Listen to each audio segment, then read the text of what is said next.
How hot will your city get by 2100? Summers around the world are already warmer than they used to be, and they're going to get dramatically hotter by centuries. And if carbon pollution continues to rise, that problem will be felt most acutely in cities. The world's rapidly growing population, coupled with the urban heat island effect, which can make cities up to 14 degrees Fahrenheit, 7.8 degrees Celsius, warmer than their leafy, rural counterparts, add up to a recipe for dangerous and potentially deadly heat. Currently, about 54% of the world's population lives in cities, and by 2050 the urban population is expected to grow by 2.5 billion people. As those cities get hotter, weather patterns may shift and make extreme heat even more common. That will in turn threaten public health and the economy.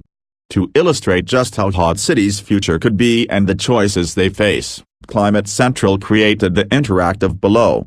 It shows how the average summer high in the future in each of these cities compares to other cities of today.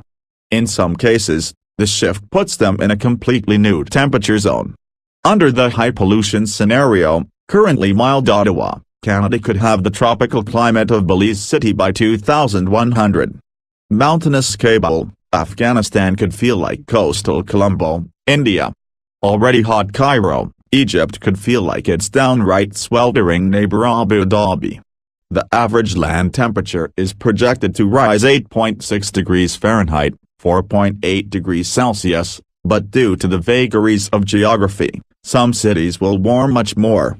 Sofia, Bulgaria has the biggest overall temperature shift, with temperatures rising nearly 15 degrees Fahrenheit, 8.4 degrees Celsius, by 2100. That would make its summers more like Port Said, Egypt. Up to a dozen cities will heat up so much, their summers will have no analog currently on Earth.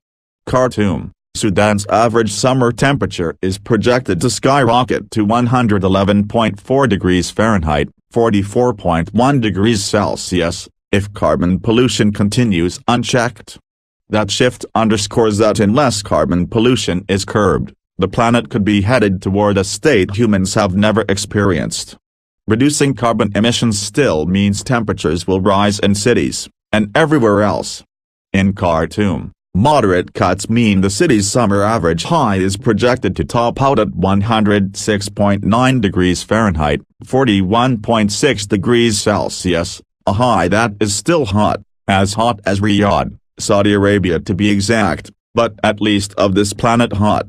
Dealing with less extreme heat makes adaptation easier and less expensive, and given that choice, perhaps it's no surprise cities are leading the charge on climate change. They face the worst impacts of extreme heat and are home to billions. That's why thousands of mayors from around the world have banded together and pledged to reduce their emissions. That includes multitudes of U.S. cities committing to meet the Paris Agreement goals after President Trump announced he was pulling the U.S. from the pact, and even more ambitious moves like Oslo's pledge to nearly zero its emissions by 2030.